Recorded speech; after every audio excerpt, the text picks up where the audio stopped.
Welcome to Esoteric Symbolism. This video will be about Matrix Reloaded. The first film is about waking up. The second film is about what happens after awakening, because waking up is not the end. It is the beginning of a deeper test. In The Matrix Reloaded, Neo already knows the world is an illusion. He can fly. He has become powerful inside the dream. But this is the danger. I wish I knew what I'm supposed to do. That's all. I just wish I knew. Spiritual power can become another trap, because even after you awaken from the system, you can still be trapped inside the mind. That is the deeper symbolism of the second film. Reloaded is not just about fighting machines. It is about realizing the ego has many layers. A sentinel for every man, woman, and child in Zion. That sounds exactly like the thinking of a machine to me. The Matrix is the mind. Agent Smith is the inherited ego program. I'm looking for Neo. Never heard of him. I have something for him. A gift. You see, he set me free. In this film, Agent Smith returns stronger.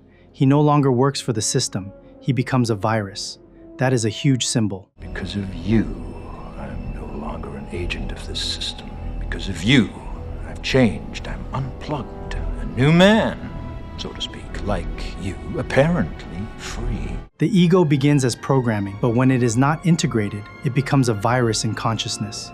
It copies itself and spreads. It takes over everything it touches. That is why Smith multiplies. He is the mind reproducing itself through every unresolved wound, every need to control. This is why Reloaded is so important, because Neo has awakened, but Smith has also awakened, but the shadow evolves too. We're not here because we're free. We're here because we're not free. There's no escaping reason, no denying purpose, because as we both know, without purpose, we would not exist. Then we meet Zion. Zion represents the body, the earth, the human heart trying to survive beneath the machine mind. Zion is messy, emotional, sexual, alive, flawed, and human. It is not clean like the Matrix. It is not perfect, but it is real. That is the symbol. The mind wants control, but the body wants life. The mind wants order, but the heart wants connection. This is why the Zion dance scene matters. People misunderstand it, but symbolically is one of the most shamanic moments in the film. The humans are underground, moving as one body, celebrating life while death is coming. That is not random. That is ritual. That is humanity remembering its pulse. It is the body saying to the machine, you can control the mind, but you cannot kill the life force. What is control? I've always loved this scene because he is asking the question every awakening soul eventually has to face. Because control is the illusion the mind uses to feel safe inside a reality it does not truly understand. I have absolutely no idea how you were able to do some of the things you do. Neo can do what he does because he is no longer obeying the rules of the conditioned AI ego mind. But I believe there's a reason for that as well. Because control is the illusion the mind uses to feel safe inside a reality it does not truly understand. I only hope we understand that reason before it's too late. The mind wants to know the reason before it is too late, but the soul knows the reason only reveals itself after you surrender control. Then Neo meets the Oracle again. The Oracle represents inner knowing, but she does not give Neo answers. She gives him choices. Because wisdom does not remove free will, it deepens your relationship to it. He has already made the choice. You're here to try to understand why you made it. That is profound, because the spiritual path is not always about choosing. I thought you'd have figured that out by now. Sometimes it is about understanding the deeper pattern behind the choices you already made. We're all here to do what we're all here to do. When Neo sees the Oracle again, she is not just telling him the future, she is teaching him the burden of seeing beyond time. You've seen it in your dreams, haven't you? The door made of light. Because once consciousness begins to awaken, it does not only see what is happening, it starts to see what is forming. What happens when you go through the door? I see Trinity. And something happens. Something bad. The pattern, the consequence, the path already chosen beneath the surface. Neo sees Trinity falling because his soul already knows the choice that is coming. She starts to fall. And then I wake up. Do you see her die? No. You have the sight now, Neo. You are looking at the world without time. But his mind is still in denial, and that is why the oracle tells him he has already made the choice. Now, he has to understand it. Then why can't I see what happens to her? We can never see past the choices we don't understand. Are you saying I have to choose whether Trinity lives or dies? No. You've already made the choice. Now you have to understand it. No. I can't do that. I won't. That is profound because the One is not someone who controls the future. The One is someone conscious enough to see the deeper pattern behind choice, love, sacrifice, and destiny. Why? Because you're the One. At some point, you have to trust what your heart already knows, What if I can't? even if your mind is terrified. What happens if I fail? Then Zion will fall. This is where Neo's journey becomes your journey. Because becoming the One does not mean life gets easier. It means you stop running from the choices your soul already knows you have to make. Listen to me, Neo. You can save Zion if you reach the source. And that is the initiation. You cannot become free while still choosing comfort. You cannot become the One while waiting for the path to feel safe. Because the person you are becoming is on the other side of the choice you keep avoiding. You've made a believer out of me. Good luck, kiddo. This scene visualizes the moment your awakened consciousness confronts the multiplied voices of the conditioned ego mind. Agent Smith is no longer one program. He has become every fear, doubt, judgment, wound, and control pattern trying to pull Neo back into the old reality. The deeper symbolism is that once you start waking up, the ego does not disappear. It multiplies. It fights harder. It tries to overwhelm you with every version of who you used to be. But Neo standing in the center of all those Smiths shows something powerful. Awakening is not proven by avoiding the shadow. It is proven by facing the entire army of the false self without forgetting who you are.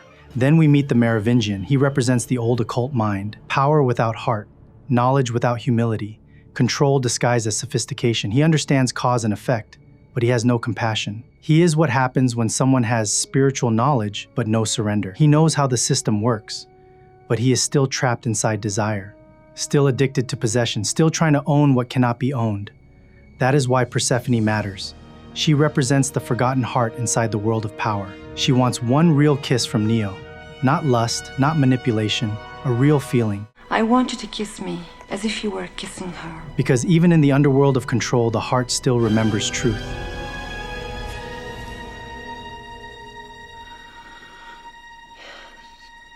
Then Neo reaches the architect, and this is the deepest symbol in the film. The architect is the cold intelligence of the mind, the mathematical god of the false reality, pure logic, pure control, pure design. Hello, Neo. I am the architect. I created the Matrix. No heart, no mystery, no love. The Matrix is older than you know. I prefer counting from the emergence of one integral anomaly to the emergence of the next, in which case this is the 6th version. He tells Neo that the One is not outside the system. The function of the One is now to return to the source, allowing a temporary dissemination of the code you carry, reinserting the prime program. After which you will be required to select from the Matrix 23 individuals, 16 female, 7 male, to rebuild Zion. Failure to comply with this process will result in a cataclysmic system crash, killing everyone connected to the Matrix, which, coupled with the extermination of Zion, will ultimately result in the extinction of the entire human race. The One is part of the system. That is the great twist. Prophecy was a lie. The One was never meant to end anything. It was all another system of control. I'm sorry. I know it isn't easy to hear, but I swear to you it's the truth. The ego can even create a spiritual identity for you. It can make you feel chosen, special, awakened, different, but still use that identity to keep the system alive. That is why this film is called Reloaded, because the Matrix does not just trap asleep people. It reloads itself through awakened people who still believe their role is their freedom. You are here because Zion is about to be destroyed. Its every living inhabitant terminated, its entire existence eradicated. Bullshit. Bullshit. Denial is the most predictable of all human responses. But rest assured, this will be the 6th time we have destroyed it, and we have become exceedingly efficient at it. The architect gives Neo 2 doors. Save humanity in the way the system allows, or save Trinity. She entered the Matrix to save your life at the cost of her own. No. Which brings us at last to the moment of truth, wherein the fundamental flaw is ultimately expressed and the anomaly revealed as both beginning and end. There are 2 doors. The door to your right leads to the source and the salvation of Zion. The door to your left leads back to the Matrix, to her and to the end of your species. As you adequately put, the problem is choice. Logic says choose the collective program. Love says choose the heart. Neo chooses Trinity, and this is the turning point.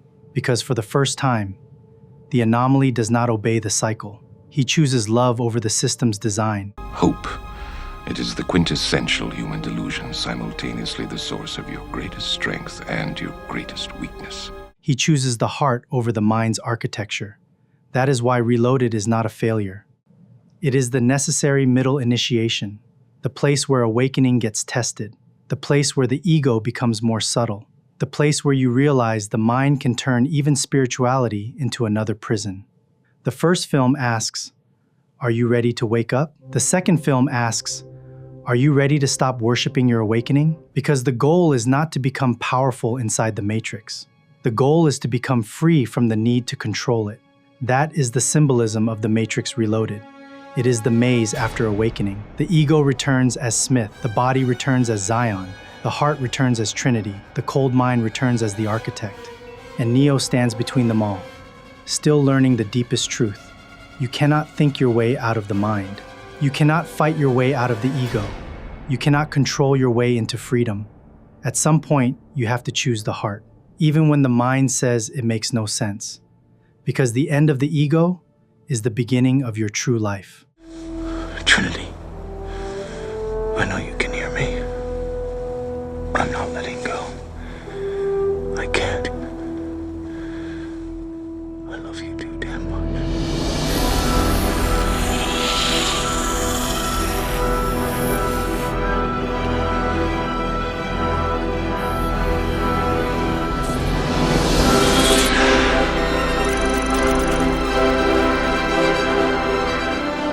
Reloaded shows us that the path to freedom is not a straight line. It is a cycle you must finally stop repeating by choosing love over control, silence over logic, and surrender over the program. I guess this makes us even.